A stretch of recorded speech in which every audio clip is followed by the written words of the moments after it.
Stuart, it's taken a long time to say the least, but how do you feel that it's now starting to become a reality and there's actually building infrastructure in place? Yeah, no, as you say, Dave, it's taken a long time. The last 20 years has been a long and pretty torturous journey, but no, it's fantastic to come on site and see the thing really shaping up. And it will be a game changer as far as Aberdeen Football Club is concerned, not least from everything from attracting players and retaining players. Yeah, no, I think hopefully by late summer the facility's there, it's ready for Derek and the guys to start using. It's really going to be a major milestone for the club to finally get here. I know Derek's been very impatient over the last few years. I think we all understand that. There's been promises of a training facility here for a long time. We've had a few false dawns, but no, to come on site and see the progress that's been made, it's just absolutely fantastic.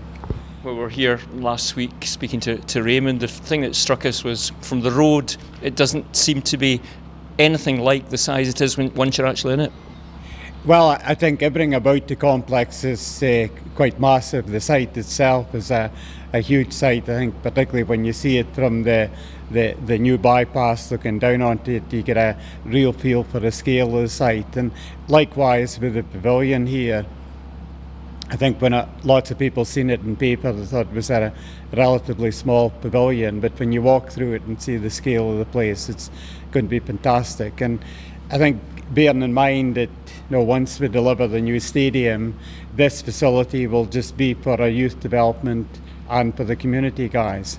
Yeah, and so it's got 2-3 seasons being an all-purpose facility, which we mentioned to Raymond. It'll be unusual for the club to actually have to manage two separate facilities because Pittodrie will still be going. Yeah, no, it will be a challenge, and it'll throw up some logistic problems for people to deal with. But I think when the players come out here late summer and see that this is a place of work Monday to Friday, I think it's going to be a massive lift for them, and I don't think there's going to be many people happier than Derek and Tony when they finally get the keys for the place and are able to start using it. Dave Cormack, Tom Crotty and others have been very generous in terms of funding this facility. Yeah, we've been. It's been quite a challenge to raise the 12 million or so to fund phase one, but we're there with all the funds in place for that.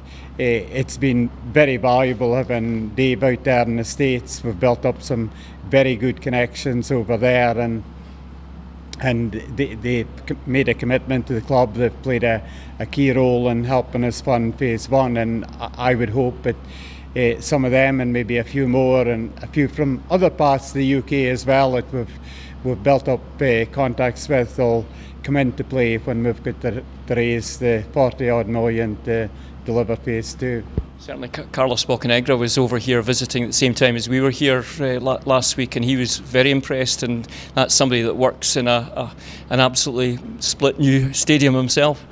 Yeah, I think the scale of the Atlanta facilities is a few steps ahead of what we've got here, but it was good to see that he was very impressed with what we're delivering here for Aberdeen, and it's going to be a massive boost to every aspect of the club, not just Derek and the first team, but the youth development, for them to have a proper home, for the community trust of a facility like this is going to be quite amazing, and it's going to allow them to bring about a step change in what they deliver out there in the community.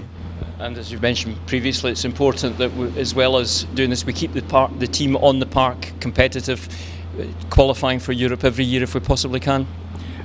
It's fundamental. No, we set out 5-6 years ago. Our aim was that eventually would become a top 100 European club. This is a fundamental building block in helping us to get there, but I think everyone appreciates that the driving force for everything that the AFC achieves at the end of the day is what happens out in the pitch.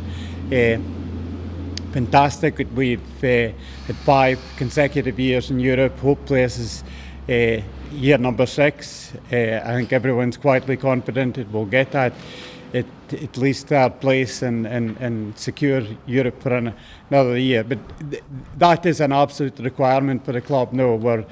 We've invested a lot in the team. We've invested a lot in most areas throughout the club. This is another massive investment by the club. So success on the field is fundamental, and we need to make sure that we continue to build on the football budget, because that at the end of the day is what delivers a real success that the fans want to see. And on the pitch itself, we've made a good start to the post-split. It wasn't pretty to watch, to say the least at times, but it was 3 massive points. Absolutely, Dave. No, I think last year, after the split, we had a fantastic run. Saturday was the start. Hopefully we can replicate that in the remaining games. Saturday was a tough game. I think it was a different test for the team, especially after coming off the back of the disappointing semi-final. But they proved what's in that team. There's a lot of courage, there's a lot of guts, there was real commitment for the 90 minutes, and at the end of the day, I think we got our just rewards.